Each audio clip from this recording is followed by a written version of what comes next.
mysterious and scary stories that are being told about it. Some say that several kids have disappeared in that place, and now their souls exist in the bodies of the animatronics, while others say that many people have mysteriously died in its walls, and no one can explain those deaths. And some think that this place is simply cursed. With each year, more of these stories are being spread and told. But is there any truth behind them? Well, if you want to find an answer to this question, we will have to travel back in time to the year 1987. That same year, when almost in every newspaper could be found an article about some strange incident titled Bite of 87.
This story starts with a tragedy when 5 innocent children were kidnapped from Freddy Fazbear's Pizzeria, and no one could find them. Time flew, but despite their efforts, the police were still unable to find any information about the missing children. And then, one day, 3 strangers, who were driven by the same desire to uncover the truth, decided to start their own investigation. It was hard to say, was it a coincidence or was it intended by fate? But on the same day, in the same place, these 3 strangers met each other. And that place was the pizzeria from where the children were kidnapped.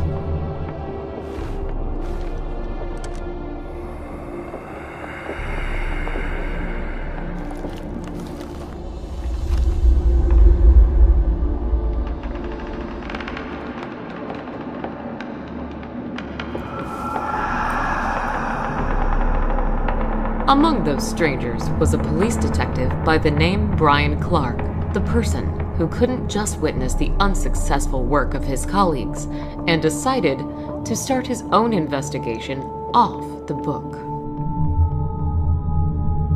Another stranger was a private detective by the name Jeremy Fitzgerald, a master of his craft who was hired by a mother of a missing child.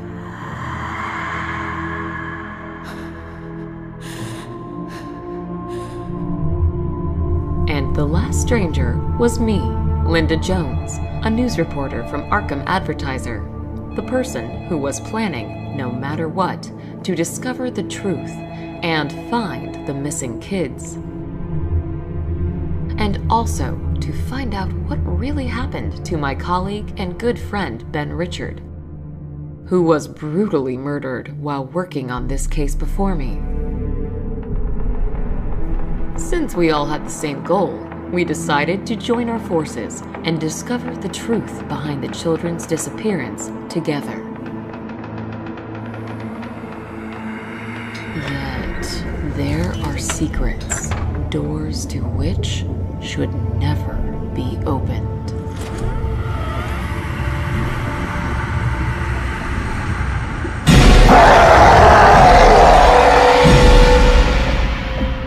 In total, our team consisted of 4 people. There was me, Brian, Jeremy, and Vincent. Vincent was a humble and quite unsociable man who was working for Brian. While being undercover, he was working as a day shift security guard at Freddy Fazbear's Pizzeria and was providing us with useful information. Our target was the owner of the pizzeria, Daniel Smith, or rather to say his office. Based on Vincent's information, there was a secret room located in that office, behind which we were expecting to find the missing children, or at least some information about them. To get in that secret room, you had first to press a hidden button beneath Daniel's table. That would set off a mechanism which would open a way to the locked door. A key to that locked door was always with Daniel Smith on his neck. Yet, that was not a big problem for us, as almost every lock could be easily broken. And luckily, I was a specialist in that. As for Daniel Smith himself, not much was known about him. Only that a few years back, he inherited the family business from his father after he died. Daniel Smith also had a younger brother by the name Fritz Smith. Yet he had gone missing several months ago, and nobody had seen him since then.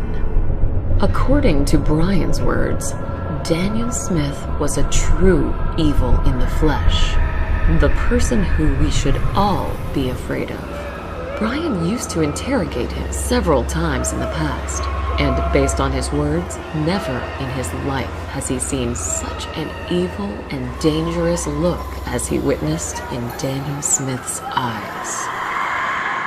But Daniel Smith was not our main problem. Something else, created by him, was causing a bigger threat to us. And because of those things, we were not able to simply break into the pizzeria in the middle of the night. Hard to imagine how Daniel Smith was able to create those animatronics and make them freely move around the pizzeria during the night.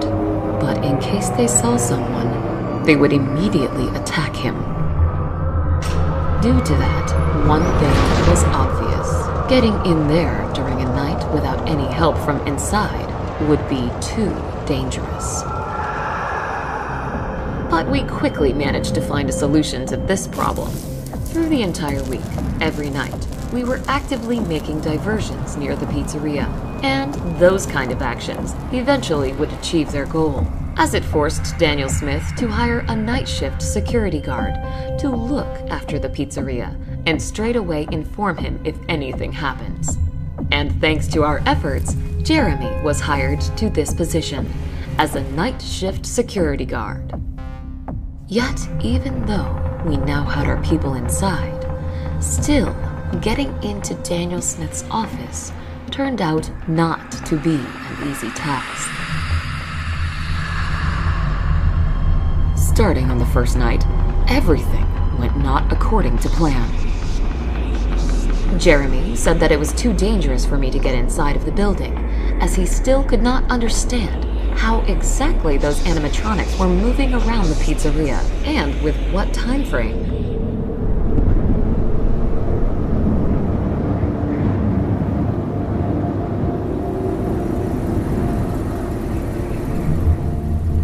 I hope he's okay down there. Well, there's one way to find out. Hey, Jeremy, are you still alive down there? Of course. Do you already expect me to die soon? Who knows, who knows. So, how are things down there? Well, right now, I look at the monitors, drink coffee, and play with a mask of I think it's a bear. Yep. With the mask of the bear? Yeah, I know. It might sound funny, but according to the pizzeria owner's words, if those animatronics see me, I have to put it on straight away, since then they will consider me as one of their own and won't try to attack me. Of course, it does sound stupid, but just in case, I keep it close to me. It does sound funny. Anyway, keep us informed if something happens. Will do. Over. What do you think? Will we find those 5 missing kids in there? I hope. And by the way, there were actually 6 of them. 6? Yes, the boy named Timmy. It was a quite old and very complicated case, way before me. All I know is that missing kid, how to say this properly, he was not mentally healthy, and due to that, almost zero information was presented to the public. That is weird. I had done some research before, but haven't seen anything about the 6th one. This is strange. Trust me, I know the feeling. But we live in Arkham, and here, strange things are common. But don't worry, I bet soon we will find those kids or at least some information about their fate. We just need to get into that room. We will. That's the spirit.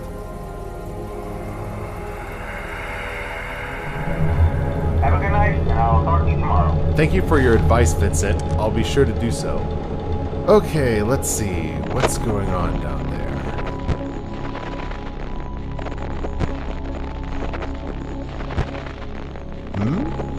Where did you go?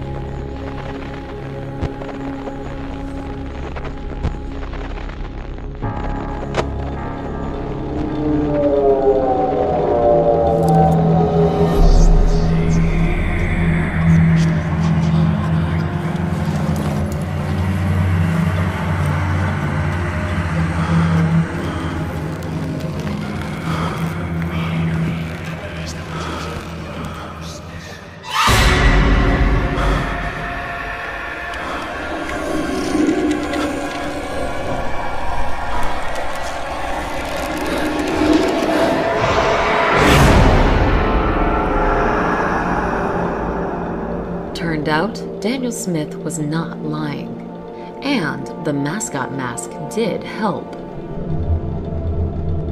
But, as we soon will find out, there was something else in that pizzeria, which would not be fooled by that mask. On the second night, things went smoother, as I was able to sneak in. Yet, as soon as I got in, new obstacles appeared in my way. Despite the fact that Jeremy was assured that he accurately learned the behavior and movement routes of those animatronics, as soon as I got in, they all began a targeted hunt for me. All right, Linda, it seems to be clear. You may go.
Linda, are you alive down there?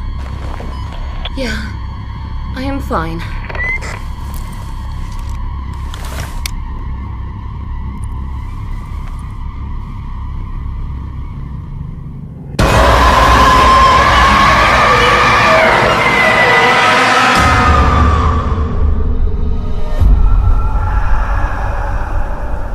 It is impossible to convey the shock I felt when I saw them. I was certain that I was doomed. Yet to my surprise, they stayed motionless. For more than 3 hours, I had to be in that room with them, all the time staring at their terrifying appearance, while being afraid to look away, and at the same time, hearing constant footsteps behind the door.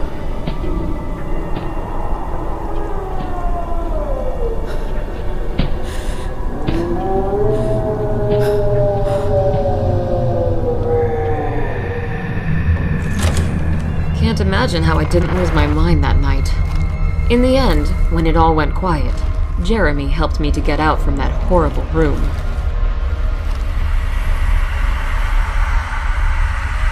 As later on we would find out from Vincent, those were the old models of animatronics from the previous pizzeria, who were kept here for spare parts.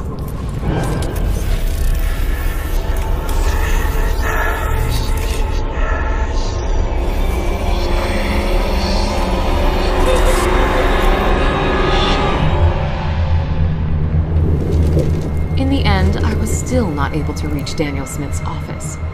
But at least now I had some knowledge of what to expect from this place.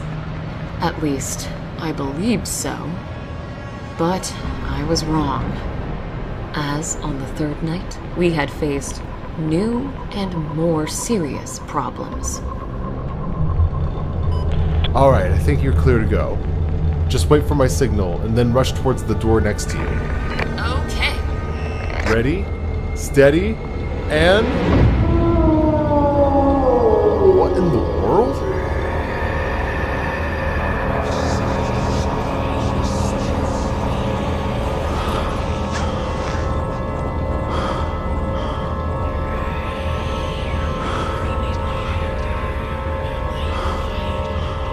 Come on, go away already.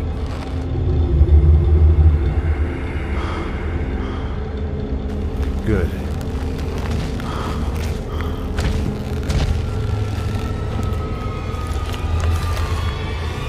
And who in the world are you?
Jeremy, is it clear?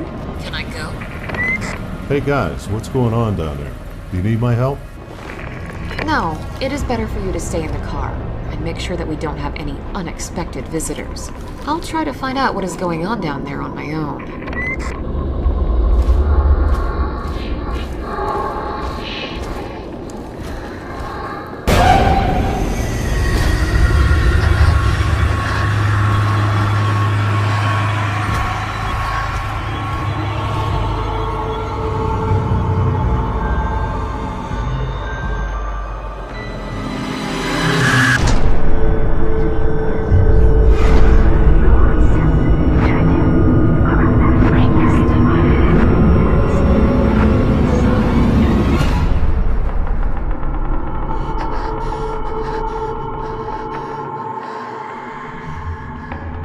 It is hard to describe what we witnessed that night. Was it just a malfunction? Or something else that made the older versions of the animatronics start a hunt for us? Based on Vincent's words, there was no way old animatronics could be activated, as there was not a power source in them. Yet, we were certain in what we witnessed that night. And those visions of the girl. She was among the missing kids. What was really going on in that pizzeria? Yet, despite all the difficulties and fears, we were still not planning to give up. But on the fourth night, things went even worse.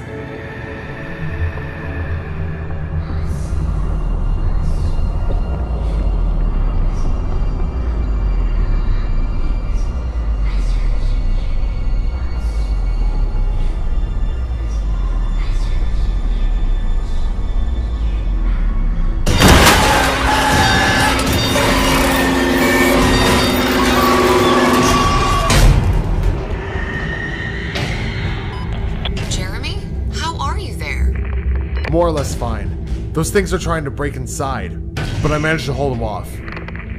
Hold on there. I'll try to distract them. I think there's no need in that. I managed to build a small barricade here, so it should withstand.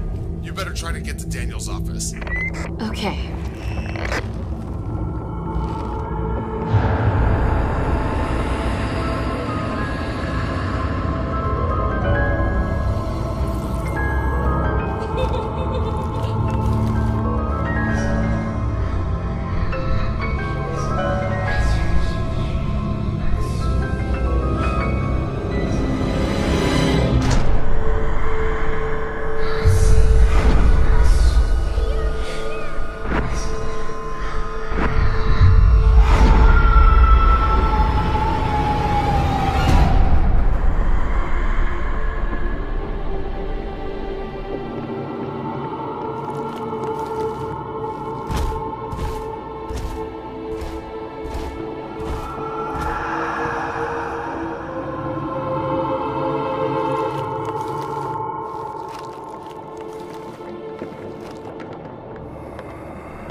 We did manage to survive that night, physically. As for our mental condition, well, here everything was worse. It was already hard to understand what was real and what was just a trick of our imaginations. For some reason, animatronics in pizzeria were acting differently. Those who were newer models were simply wandering in the pizzeria at night, and only tried to attack when they noticed a human. While older versions of animatronics were purposefully trying to get to Jeremy, and it seemed that only he was interesting to them. This all had something to do with that weird-looking animatronic in the form of a puppet, who was definitely in charge of the others, and those visions that it showed me.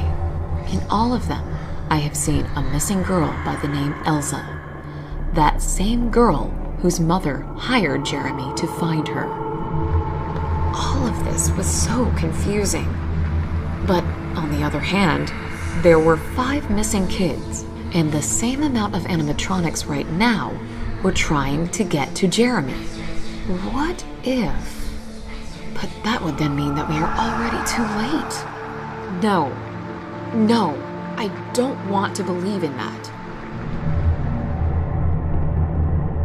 The fifth night was expecting us ahead.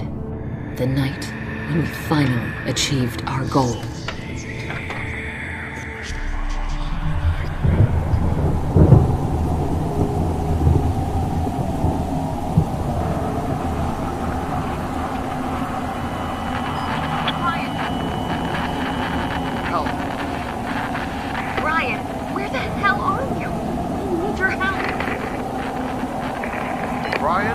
They're about to break in here. I need... Jeremy, hold on. I am on my way to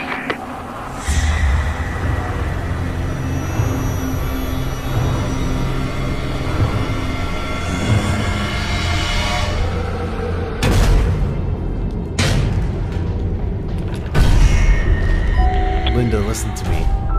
Most likely, I won't be able to get out of this one. So here's what you should do. Straight away, go to the office of Daniel Smith and finish what we started. What? No, I am not leaving you. Listen to me, don't worry. Just use the opportunity you have right now and finish this. This is the most right and important thing to do right now. I'm sure you understand that. And tell Elsa's mother that I did the best I could to find her daughter. Jeremy? Jeremy! Goodbye, Linda.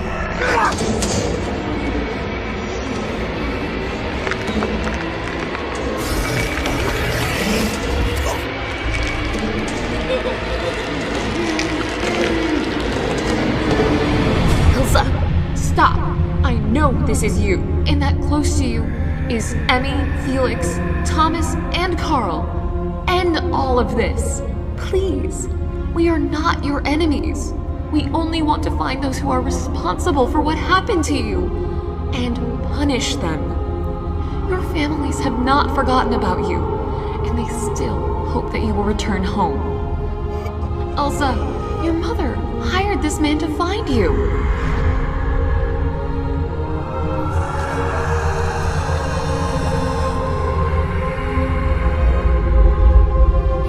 So please, stop this. We are on the same side.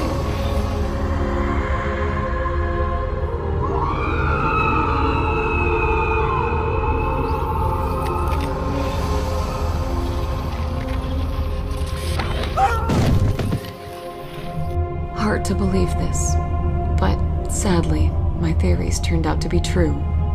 Those were souls of the missing kids in the animatronics.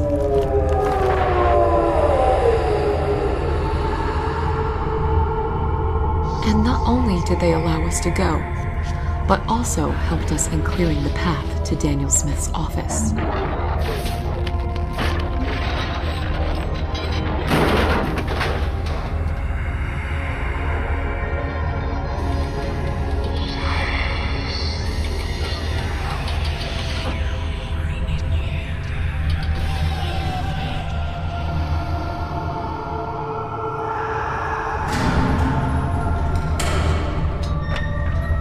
Without any kind of complications, I was able to pick the lock, and finally, we managed to get inside of that room.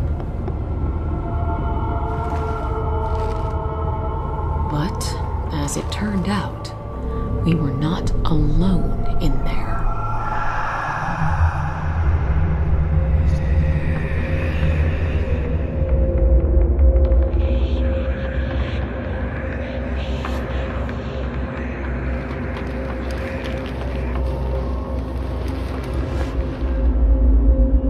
And it's dark in here. I'll try to find the light switch. Okay.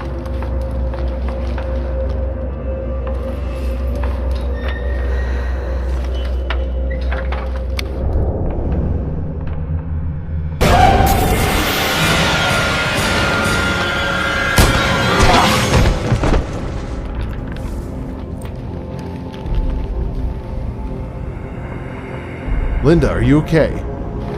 Yeah, I am fine. How in the world did he get in here? What? Another door? Why hasn't Vincent mentioned anything about it to us? No idea. Look, he is still alive. What are you doing here? Leave at once.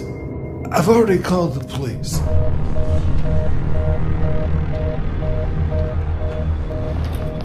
Jeremy, grab the key from his neck and open the door. I'll press the button beneath the table in the meantime. Alright. What? No! What are you doing? Stop!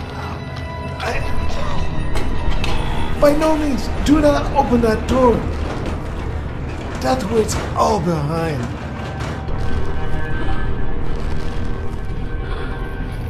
Please, stop until it's too late. You have no idea what you're doing. Stop. No, you have to stop. I beg you. If you need money, there, take from the table. Just do not open the door. There are moments in this life when you are so confident in the rightness of your actions that not even for a second do you consider the option that you might be wrong. And this kind of blindness sometimes might lead to a very tragic turn of events. Alright, let's see. What's hidden behind this door? Linda, it's better for you to stay here and keep an eye on Daniel, just in case. As you say.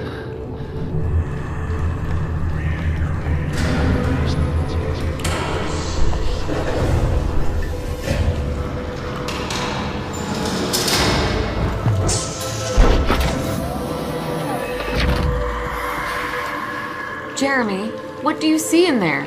Any signs of the kids? No. There's just a table with some sort of chest on it. And there's some creepy looking animatronic as well. But it seems that he's motionless. We're on the same side with them now, correct? Looks that way. Please, stop until it's too late. Okay. I'll try to find out what's inside this chest.